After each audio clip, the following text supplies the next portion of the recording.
Okay, so now, so that was just that lock script is called P2PKH lock script.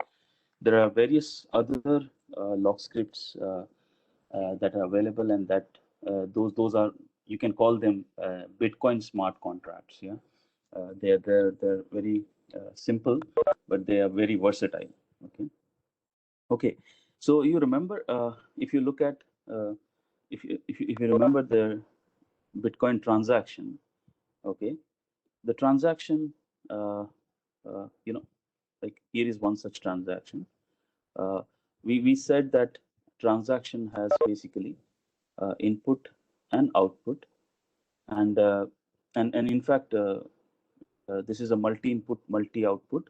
So basically, a transaction has couple of inputs and couple of outputs. Okay, and inputs, we showed every input consists of, so far we showed transaction ID, serial number, and unlock script. Okay, and output, a typical output has two components. We said the amount and the lock script. So, for example, this is one output having two parts. This is another output having two parts. And similarly, this transaction have three inputs. So this is a input having three parts. This is another input having three parts. This is another input having three parts. Okay. So this is, but there is something more to it. Couple of important, other aspects. So one thing is, as you can see here, I'm writing now in a slightly different, using slightly different notation.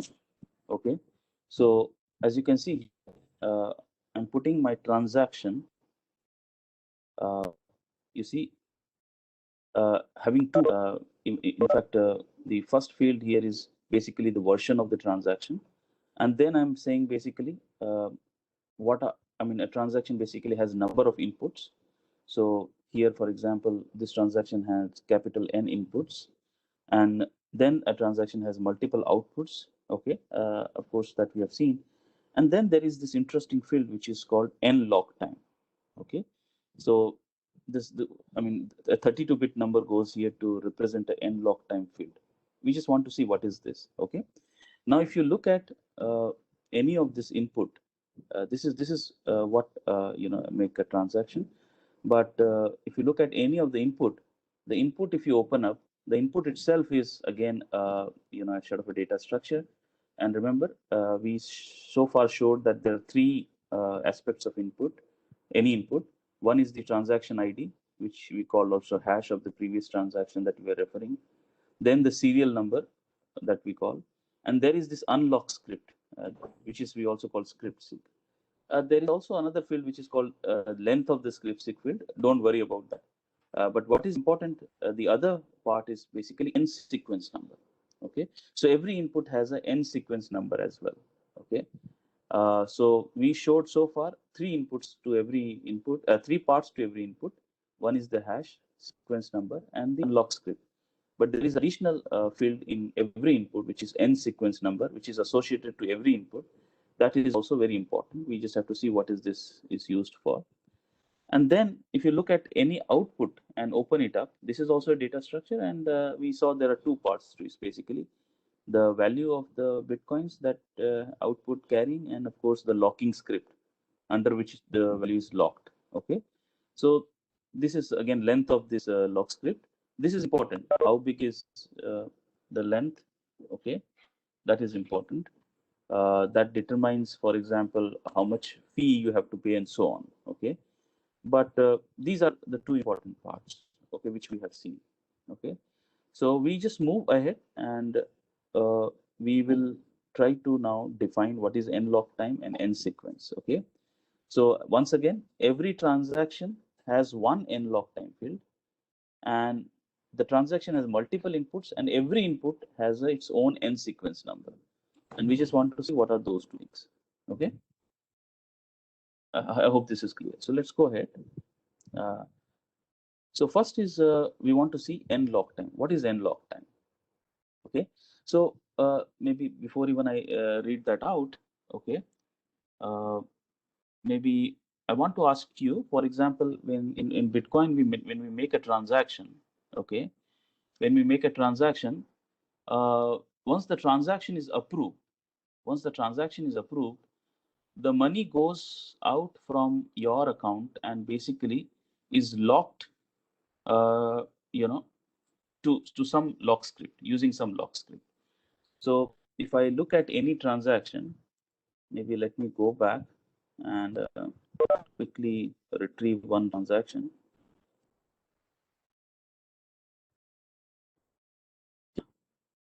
For example, look at this transaction.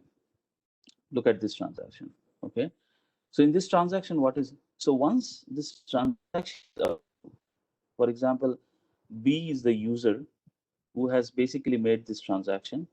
And once the transaction is approved, what happens is that the the money that B was controlling and which were and those total number of the bitcoins that B is spending were available at these three transactions.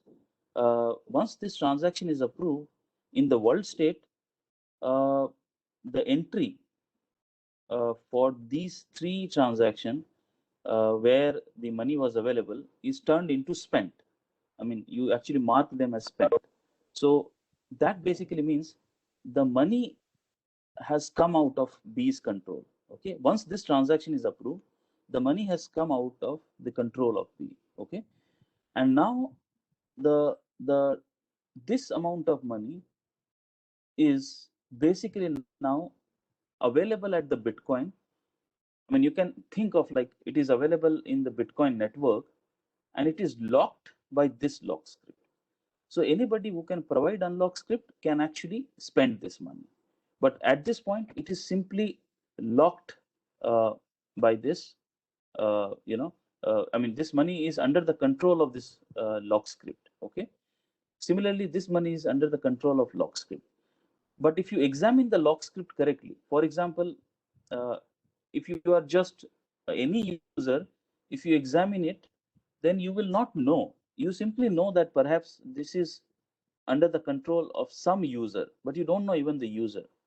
But only the user C1, that user, if it actually examine this lock script, then the user C1 knows that the user C1 is will be in a position to actually unlock it and actually spend it. So that's what it is. Now just imagine, I want to give you one more example. Uh, I mean, just want to give you the sense that what it means to basically the money is available under a lock script. For example, B spent this money and okay, so anybody, yeah, let me know. So for example, B might want to spend some money and just want to make it freely available for anybody to take it. What B can do? Any idea? Suppose B has some money and it just want to basically freely make that money available for anybody to take. What do you think B can do to basically make it happen? Any idea?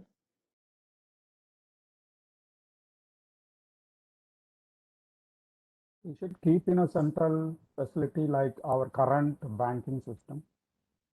No, I'm talking about in the Bitcoin.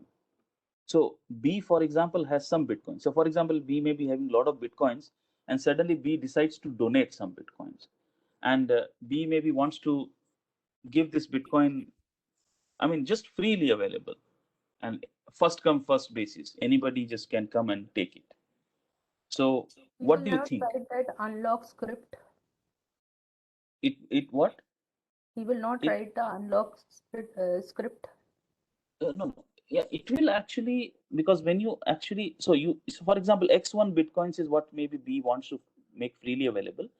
So one thing is, you can have, so you, when output is what you put the Bitcoins and you have to lock it under some lock script, and anybody who can have the unlock script can basically spend it or take it. So what would you think then B would do? we might just lock the Bitcoins with a lock script which is so easy that anybody can find the unlock script. That would be one idea, yeah? I mean, Yes. here, this lock script is very difficult in the sense that only the user C1 can actually basically find the unlock script. Okay, so why not? So therefore, if you want to make some Bitcoins freely available for anybody to take, you can actually make the lock script so easy that anybody can find the unlock script and basically spend it. For example, it might just say that, I mean, it can perhaps, for example, put a lock script which is like this. It will say simply to OP add for OP equal verify.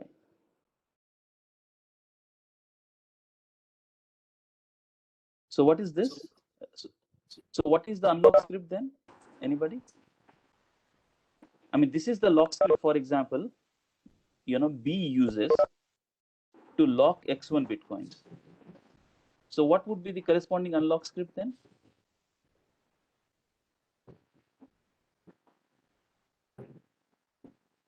Just see the operation. Yesterday we did the operations. We know this is data, this is data, this is operation, this is operation. So what do you think? So right now B might just basically output X1 Bitcoins and lock this X1 Bitcoins with this lock script. So if you look at it this carefully, then anybody can just simply, I mean, if you see this, then you might just immediately propose a transaction. For example, you might immediately propose a transaction. You might be a user D, and you basically immediately propose a transaction, maybe transferring it to your own account, okay? And you refer to, for example, hash of TBC1C2. I mean, this transaction is what you refer. But what is the unlock script that you give when you propose this transaction? What is the unlock script you should provide such that when the network look at your unlock script, and yeah, you also give the serial number 0, yeah, as part of the input. But and this transaction and the serial number 0. So network will basically, by looking at this, they will go here. Serial number 0 means they will go here, and then they see that you are trying to spend this money. So you should have to provide the unlock script. What should be the unlock script? I think it's not very difficult. The signature of the B is. No, you don't need any signature. You see, when B is, if you look at this lock script, B is not mentioning any signature. I mean, B even doesn't know who is D. B is making it freely available for anybody. So actually, if you look at this lock script, yeah, D will actually not know. I mean, D don't have to provide. You see, D has to just provide the unlocking script. See, earlier, this kind of lock script requires unlock script where the user have to provide the signature. So this is one kind of lock script. But you can basically, here you see, you just look at this lock script. So whatever is the unlock script that we provide, the network is going to put this. I mean, whatever unlock script that you provide, this is, for example, lock script. So the network then actually put this unlock script and lock script together side by side. So it will put the unlock script here and lock script here, and then it will execute. We know how it executed. It look at from it just start executing from left to right, one operation or data at a time, and that's all. And it should complete the execution without any error. You see, unlock script is simply very easy. Unlock script is simply the number 2, and anybody can give that. If you give that number, say what is happening. If you now do the execution of this, you look at first is you start from left to right. So sorry, you basically have the stack. The 2 will actually put into here. Then next, again there is 2. The data 2 is put here. Then the operation add, this says that you add the first two element of the stack. So the first two first two element of the stacks are 2 and 2. So you basically read them and add them and replace the result 4. Next is data 4. And next is OP equal verify. OP equal verify says that you check the first top two stack elements, and if they are equal, then basically you remove them. And of course they are equal, and you remove them. And now the stack is empty, and you are also have reached the end of the execution. So therefore, you basically have done the execution without any error. So therefore, what this unlock script is all right. So therefore, network approve that D can basically spend this and transfer it to now its own account maybe. Do you get it? Is this point clear? Yes. This point clear, yeah? Yes. Yeah, fine. Now, for example, Sir, I want to... before Yes. going ahead, when Yeah. you talked about first transaction, TB is there, and before he has spent it, and so that amount is there in X1B. So before C1 accepting that, where will be in the transition period, where will be this Bitcoin available? Who will hold it? If No. C Oh, yeah. is doing some mistake, so this money will not go to from B to C, transaction B to transaction C. Is there any intermediary holding this for this transition period of time? You're talking about this transaction, yeah? Yes, yes. So this transaction, when B proposes, okay, so this transaction is, proposed by B, and the money, this transaction is basically transferring money from some account to some other account. Okay. C1 and C2. Okay. Yeah, two different accounts actually. So as you can see, B is drawing money from 3 different accounts. Okay. Okay. And all of those accounts were under the control of B. Okay. And B has provided proofs for that in terms of unlock script. And now once this transaction is proposed and it is approved, then those money has basically come out of the control of B, those accounts. Okay. And now that money is now available in the Bitcoin network at two different places. In the Bitcoin network. Okay. Bitcoin network at 2 different places. And there are conditions also specified that this money is available, and this is the lock script, which is actually, you can think of like this is available under this lock. Anybody who can unlock this can actually again take this money. Okay. But if you look at, for example, if you look at the locking script here, then we know that the only person who can actually unlock it is actually the user C1. Okay. So that way we say this money is under the control of C1, or this money is available with the Bitcoin address of C1. That's why we say. But truly speaking, it is actually, this lock script could be anything. It may not specify a particular user. It is like, as I said, if you put X1 Bitcoins and lock it with this kind of lock script, then basically this is like freely available, in the sense that this money is available and it is locked by this simple lock script. So it's a simple lock, and anybody who can unlock it can basically spend this money. Do you get it? Get it. Yeah. But my point is that this X1 will be in the Bitcoin network. It is not for Mr. B or Mr. C. It is in the network. If C applies releases the lock, and he can hold it in his account. Yes. But if he does any mistake, again it will go to B, or it will be there in the Bitcoin. No. For example, no, it's not like that. Like mistake of C1 means what? For example, you have B have transferred the money to this place under this lock, and we know that in order to release it, you require the secret key of C1. Yeah. And suppose if C1 has lost his secret key, just imagine, then nobody in the world can spend this Bitcoin. This is And forever gone, as if like it is burnt. Okay, it's forever Oh. gone. Okay, yes, that I mean nobody, even the B or the entire Bitcoin network, nobody can do anything about it. This is simply gone. Okay. okay. Okay. Okay. But in case Okay. of anybody who wants to do that, he has given a request, and if he's not using the money, then from the 21,000 Bitcoin, everything will be burned. Then it will finally we don't have Bitcoin. Such a situation can arise. Can you describe it again? I didn't actually. Uh, there are two parties who Uh, wants to kill this network, this Bitcoin. uh, So I am B, you are C, uh, and you are not giving any.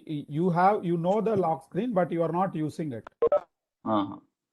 So Yeah, so what they're happens? gone. You're right. You're right. For example, the Bitcoins are held by Satoshi, okay, Okay, which were like initially for the almost first 3-4 years, all Bitcoins were under his control or her control, whoever is, okay. yes. Okay. Now, as you are rightly saying, if that person is not there anymore or has lost all the keys, those money is like there. Nobody has any control. They're like as good as like gone or burnt. Any Okay? dishonest person, two people can do this by Yeah, yeah, just I can transfer to you and you don't use it. So you lost the key, then the value of Bitcoin reserve will be going down. yeah. That's all. Yes, yes, yes, yes, yes, yeah. That is Absolutely possible. Okay. possible. Okay. Now the Thank you. next thing is that we just have to understand these things very important, and you will slowly understand the power of it. Now, for example, we know that factoring is a hard problem. Okay, factoring is a hard problem. And suppose you have, some big number, okay, a very big number, and you want to basically, uh, you know, you basically want to open up a challenge, and you put that big number, up for a challenge to factor it, and you want to give some reward. Anybody who basically factor it might just, you want to give the reward. Okay, so you can do then the following way. You can simply, in your lock script, you see, in your lock script, you put some big reward. For example, you put maybe 50 Bitcoins here, okay? And the lock script that you put, that could be the big number. So for example, you might just, you see, you might simply say, uh, you know, your OP multiply, multiply, and the big number, okay, maybe capital N, and and basically OP equal verify. Yeah. So this is your N is a big number, and you know that N is some product of two primes, but you don't know the primes P and Q. Okay. So you basically,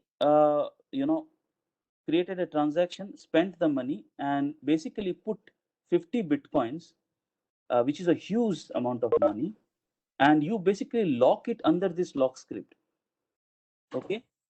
And then uh, you basically saying that anybody who can provide the correct unlock script should be able to get 50 Bitcoins or should be able to get reward. But as you can see, what is the corresponding unlock script of this lock script? Okay. So where is See, the lock script is OP multiply the number N. This is a very big number, and you don't know the factor of this number, but you want to know that somebody should factor it and should also let you know the factors. And you know that it's a RSA composite, so that means N is a product of two primes. But so anybody is going to factor this should actually get 50 Bitcoins. yes. So what should be the unlock script then? To actually get this reward, the person who want to get this reward, the person will have to provide the unlock script. Yeah. Yes. And what will be the unlock script? Anyone?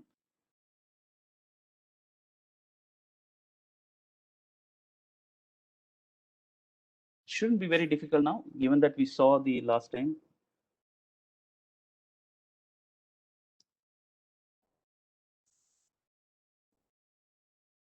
It's easy, yeah. So the idea is this.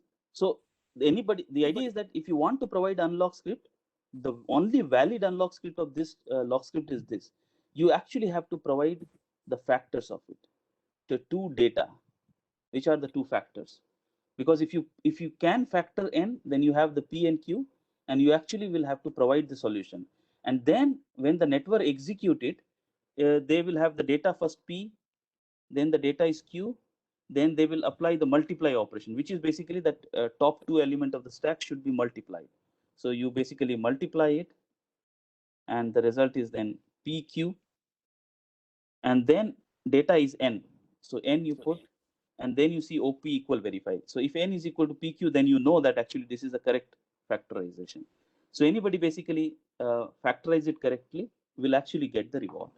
Okay, so that's all very, I mean, very powerful. Yeah, I mean, that way you can actually put the challenge. Sometimes you put the challenge and you say that I'm putting up this challenge for reward, anybody will solve it, get the reward. But now people solve it, but they don't get reward, or there is a delay in reward. But this way you know that the moment you approve this transaction, your money is gone, so reward is already there. One has to just get it. Okay, so that's how it is.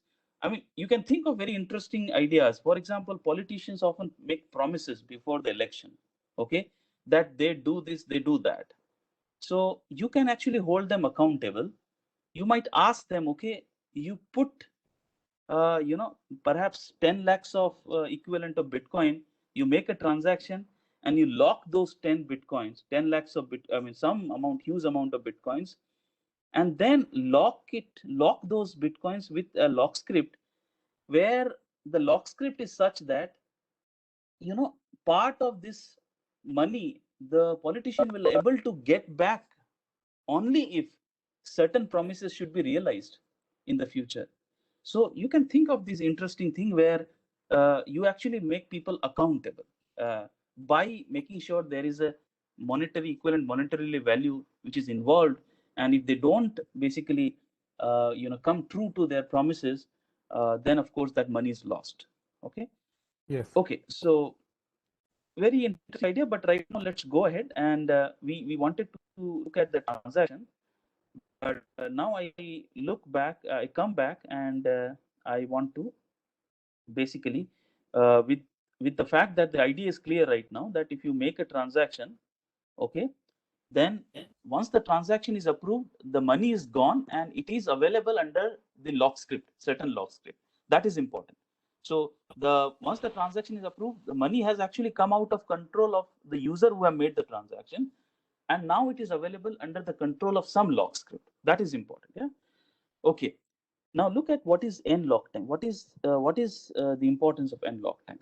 Now, because this is a Bitcoin payment, so we want to achieve all functionalities that are available in the traditional way of doing banking. Whatever functionalities are available there, we should be able to have all of them using Bitcoin as well. So the first thing is, for example, a post-dated check, for example, in the bank, sometimes we just don't give immediate transfer of money. Sometimes we give check which are post-dated check. So you write a check saying that some receiver can actually claim money from your account, but after a certain date. We know that, yeah. I mean, we can write this. I mean, our check is like a transaction. We sign it, and then we put a date which is a post-dated date. Now, can you do this in Bitcoin? For example, I want to commit that I'm transferring some Bitcoins, but I just want to do it in a way that at this point the receiver is sure that Bitcoin has, basically come out of my control and has gone to his account or her account. But only thing is that the receiver can only claim it after, say, 2 weeks or 1 month. Okay, so that's like post-dated check, and this n lock time field can actually do that. Okay, n lock time field can actually do that. So for example, here, as you can see, I mean, if this basically here, what is happening? B is transferring money to C1 and C2. Say B1 has spent. Yes. I think the screen is, I think, not moving. Screen is not moving. Others, whether it's moving? Moving, sir. Okay, Okay. okay. Maybe my network Yeah. problem. Okay. Yeah, sure. Okay, so as you can see here, the transaction here, B is sending money to C1, C2. Okay, B1. So once this transaction is approved, the immediately what is happening? X1 bitcoins goes to C1, and X2 bitcoins are under the control of a lock script, which actually C2 can immediately unlock. That's the idea. And so, but we want that, perhaps B wants that C1 is sort of sure that these bitcoins are under the control of C1, but C1 should only be able to get them or spend them only after, say, certain time period. And for that, we use nlock time. So this is at the end. So I'm putting the transaction at the end of the transaction. There is one nlock time field. So if I put nlock time is to be 0, then basically it says like you are ignoring nlock time field, and the money that are available as part of the output of the transaction card are immediately available to spend if you have the corresponding unlock script. But you can actually put certain number here, and that number will actually can signal that when the bitcoins can be spent or not. Okay, so for example, the number that you put, that has to that will be interpreted in two ways. It's a 32-bit number, so finally 32-bit number, so you can write it into a decimal number, and if the decimal number is less than 5 into 10 power 8, then it will be interpreted as Unix time, or if it is greater than equal to this number, then it will be interpreted as a block height. Okay, so for example, here is a transaction. I make this transaction. For example, T is spending its money. For example, this one was made by B, and it was transferring money to C1, C2, and nlock time is 0. Therefore, this fund is immediately can be spent by the user C1 and C2 respectively. Now C1 has spent this money immediately, and it's transferring the money to D. So it's referred to this transaction with serial number 0, provided the correct unlock script, and then it put X1 Bitcoin, and it wants to send this money to lock this money to this lock script, which actually means that this is under the control of D. But C1 wants that D should not be able to get it immediately.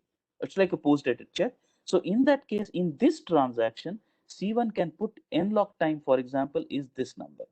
Okay, so the time, for example, when this transaction was done, for example, this transaction was done at this date. Okay, this date is what? For example, you see, 1st of March 2021 at 7:30. Actually, it made this transaction, and that period, the current block height that was available in the network, I mean, the current block that was prepared by the network, which was at this height, 672,638. Okay, and then it actually put then the nlock time to be exactly 674,000. So it's this number is higher than this number. So basically, if you subtract this minus this, then you get about certain blocks. Okay, certain number of blocks. For example, this is as you can see, this is it's about 1400. Okay, so basically this minus this is basically about 1400. Okay, so that basically means that this transaction, when C1 has proposed, okay, C1 has proposed this transaction, but the point here is that and C1 basically signed this transaction. Okay, C1, I mean, this transaction C1 has signed, and signed means basically it's like check, it has signed. Now C1 at this point, if it proposed this transaction in the network, then network will not accept this transaction. Why? because network will see the n lock time is given to be this. Network will see, even though the transaction is all correct, no miner will basically accept it, because the n lock time is right now this, and the current n lock time is this. I'm just talking about a situation where when this transaction was prepared at this time, and immediately if C1 actually propose this transaction in the network, then the network will not immediately accept it. Network will see that the n lock time which was given in the transaction is this, and the current n lock time is this. So network knows the n lock time fields means that you can only accept this transaction in the network when the current height that is accepted by the network is at least this number. So therefore, the network will have to wait for this height to increase. And we know that in the Bitcoin, the blocks are one block is accepted every 10 minutes. Okay, so at this point 7:30, you have this block, and at 7:40 maybe the next block is 672,639. At 7:50 the next block will be accepted is 640, and that's how. So by the time you actually reach this height, it may be about 2 weeks are passed. Okay, and then after that, basically if anybody proposes, this transaction will be accepted. So therefore, what is happening here, C1 actually prepared this transaction, but C1 doesn't go ahead and propose this to into the network.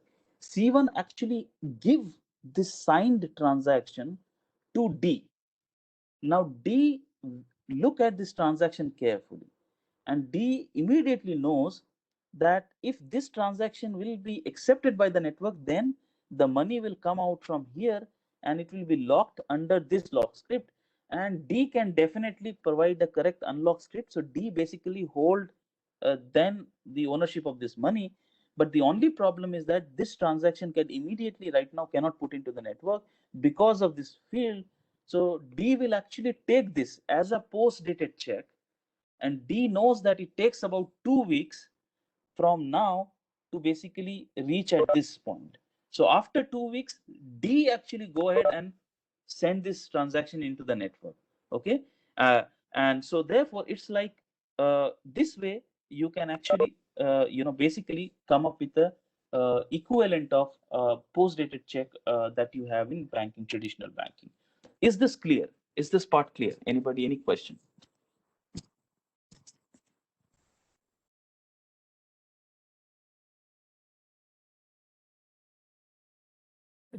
It's clear, sir. You can go ahead. It's clear. Yeah, fine. So now the next question is that uh, in the traditional banking, what happens? Uh, you okay, so this is one thing. Okay, but then there is a problem here. There's still one problem here, which is like which is typical to our traditional banking. You get a post-dated check, okay, and in the traditional way, you actually at looking at the post-dated check, you know that the check is in your hand, and it's a post-dated check. So therefore, you actually in return provide some service immediately, and you know that the payment will come in future. That's what happens.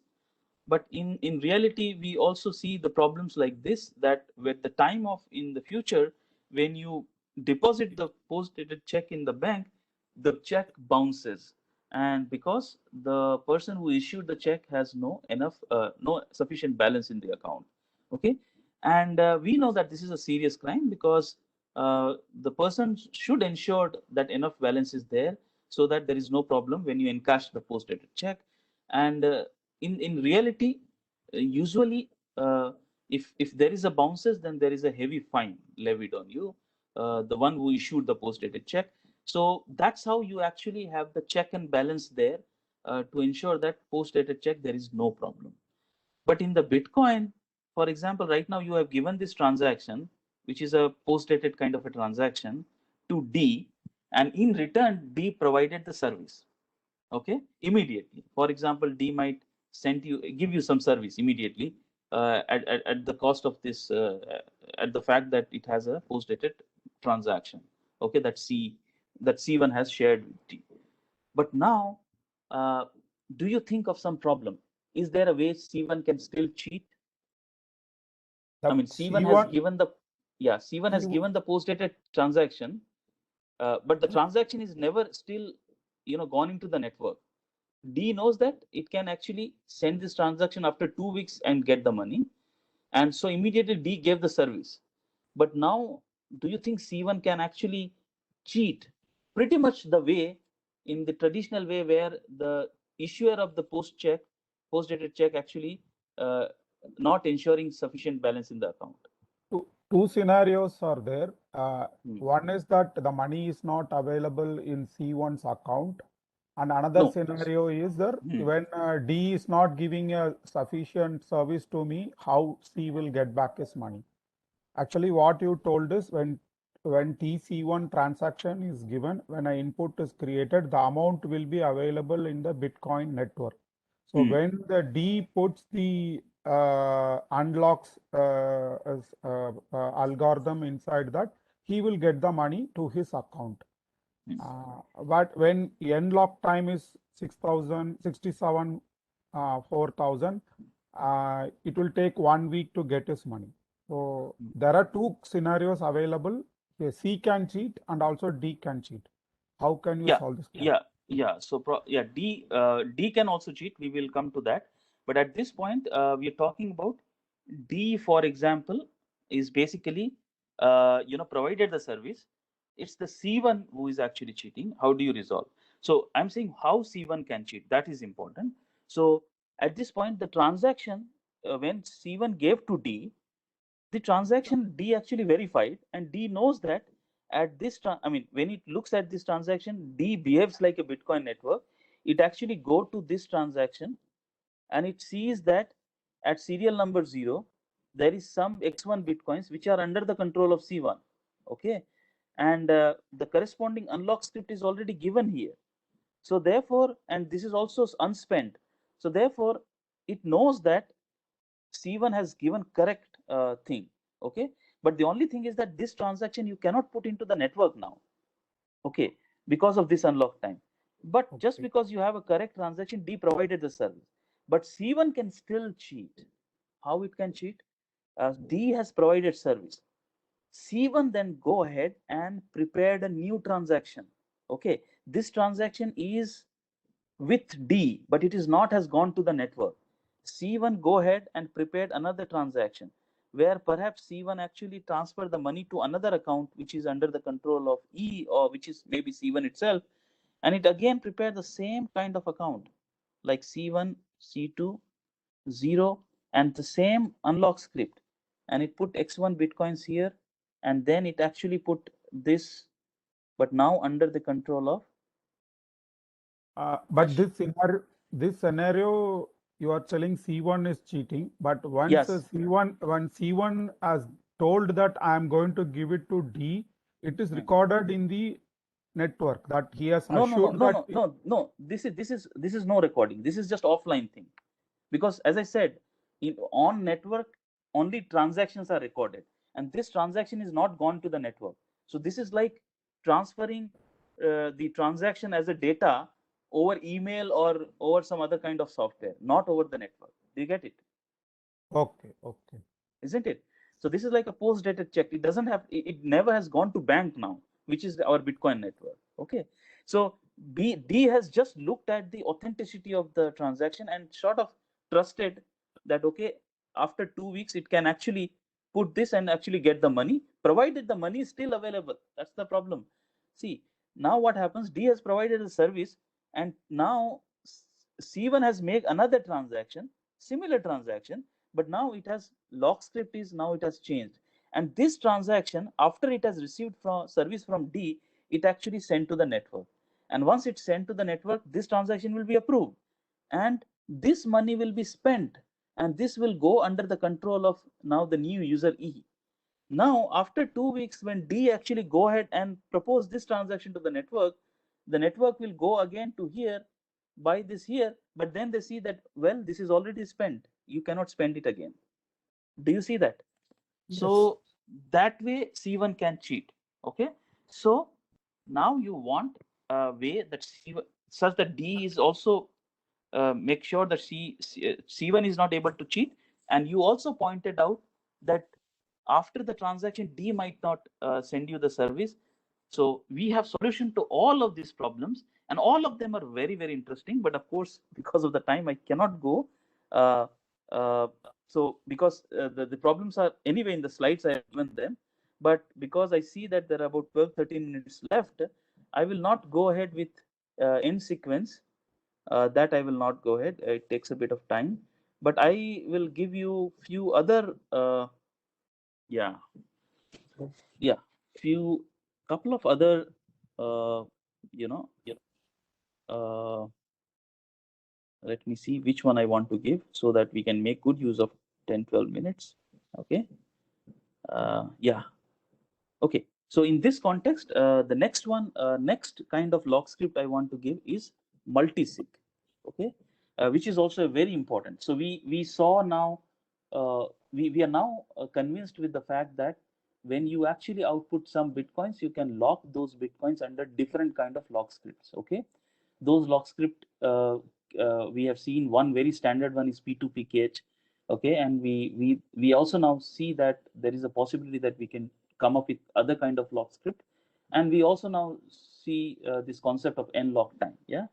But I want to give you now another log script which is called multisig, and which is very important. And in this context, we can think of this C1 and D, like C1 is providing a service and providing a payment against a service by D, but they don't trust each other, and so on, that kind of a situation. And this could be very helpful. Okay. So the situation is this. For example, here you have Bob. Bob accepts payment. Bob is, for example, a merchant. Bob accepts payment, which is I mean, this situation usually we called a fair exchange contract. Okay. So Bob is a merchant who accepts payment in Bitcoin for selling a product. Okay. But basically Bob is selling product online. Okay. And it can accept payment in Bitcoin. Now Alice wants to buy a product from Bob, and Alice is ready to pay in Bitcoin. But the problem is that they don't trust each other. So they are far apart, different geographical region, and they are basically want to go ahead and do this trading over internet, where Bob is selling the product, Alice wants to buy the product, Alice will pay in Bitcoin, and Bob is ready to receive in the Bitcoin. But the problem is that who will actually initiate first? Somebody has to do it first. So Alice might send the payment first, and then Bob initiate the delivery. Okay. But in that case, there is a problem that Bob might just simply Bob might simply accept the payment and never give you the delivery. It could be the other way around. Bob might just give you the delivery first, but Alice, after receiving the delivery, is not initiating the payment. So this is a practical situation. How do you solve it? Well, there is a way to solve this, which is using the multisig. Okay. So you can think here, this T1. T1 is the transaction perhaps which is made by Bob or made by Alice, for example. So you can think like this is T from Alice to Bob. Okay. And Alice is making the transaction, and then Alice is going to lock these bitcoins under a lock script which is called multisig. So in general, the lock script idea is this, but I will write you the exact lock script for the case of Alice and Bob.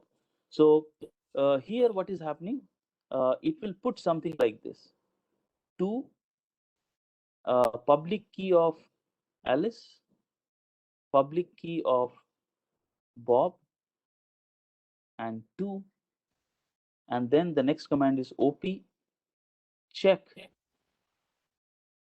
multisig verify. Multisig verify. Okay. So this is the lock script. So 2, public key of Alice, public key of Bob, 2, and OP. So Alice make a transaction, and it actually lock the X bitcoins to this lock script. Okay. Now this kind of lock script is the following. The corresponding unlock script, it has to be this. First of all, let us see. If you look at this unlock script, the corresponding unlock script will be like this. The unlock script will be this, that you have to provide a signature which is produced under the secret key of A on some message, and you also have to provide a signature under the secret key of B under some message. Okay, so this has to be corresponding unlock script. So what is happening when this unlock script, when you put with this lock script and you execute, the execution goes like this. On the stack, first you put the signature, then you put the next signature, and then 2 out of 2, and there are 2 public keys. So this command basically says that the first signature you should verify, the first signature you should verify with this public key, and the second signature you should verify with this public key. So this signature is expected to be a signature produced under a secret key corresponding to this public key.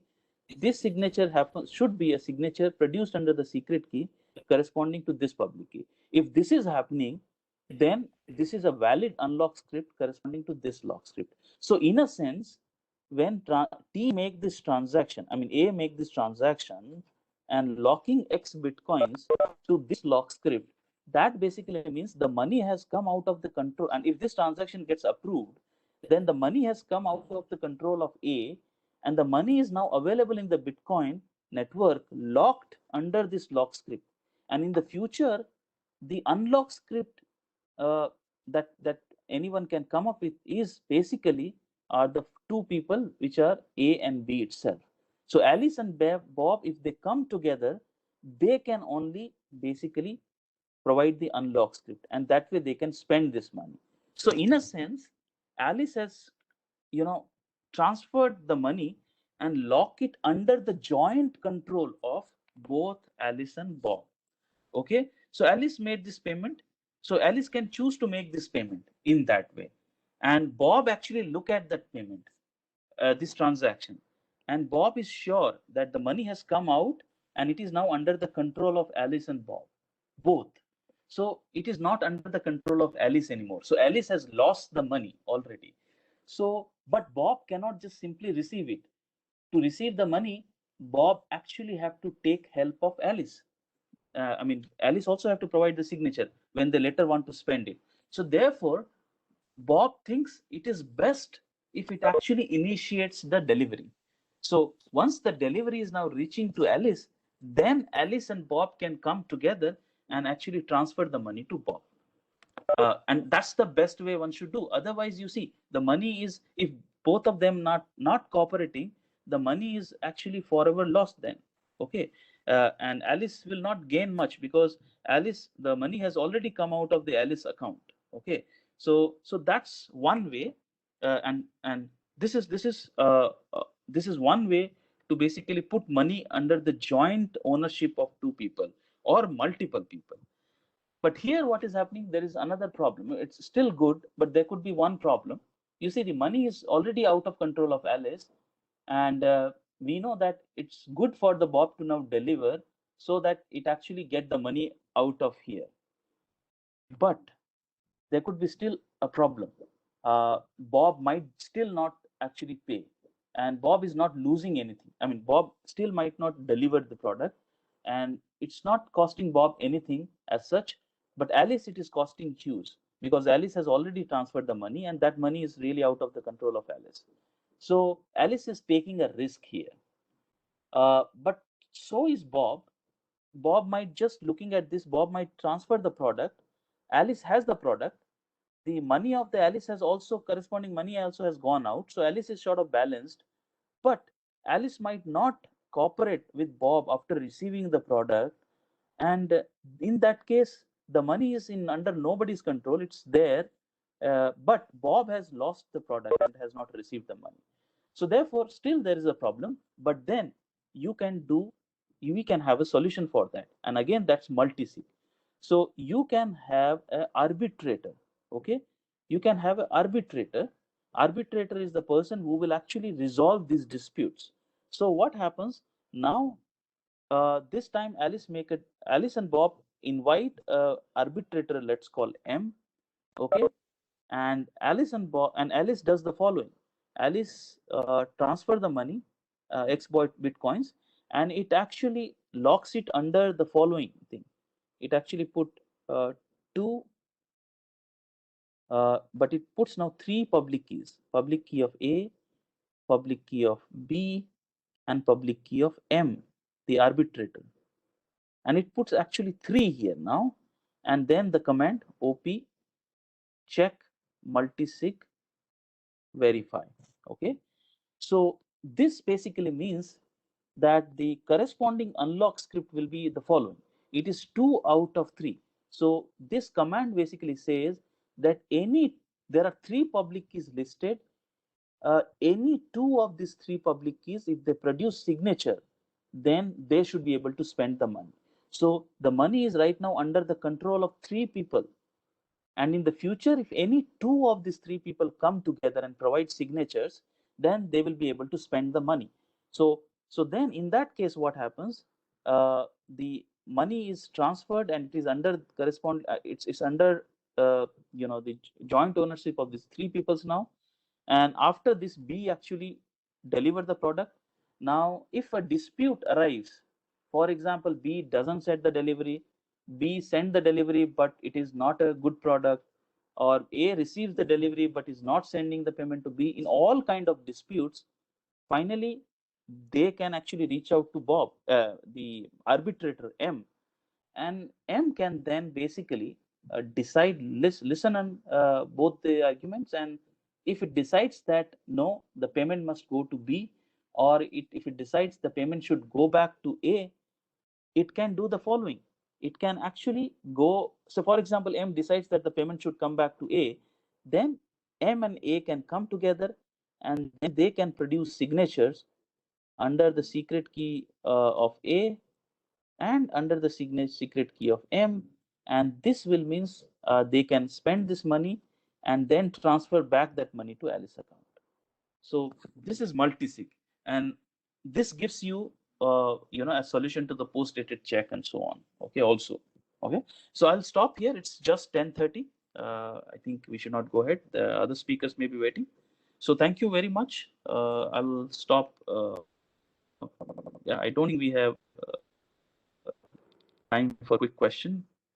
And we have 5 minutes. We can, if you have any questions, Yeah. 1, 2 questions you can take. Otherwise, you can mail him. Yeah, sure. You feel free to email me if the speaker is waiting on the other side. So we can close the session. Yeah. Still, you can take 5 minutes. So 1, 2 Yeah, questions. yeah. So please, yeah. If any question, please, you can feel free to ask.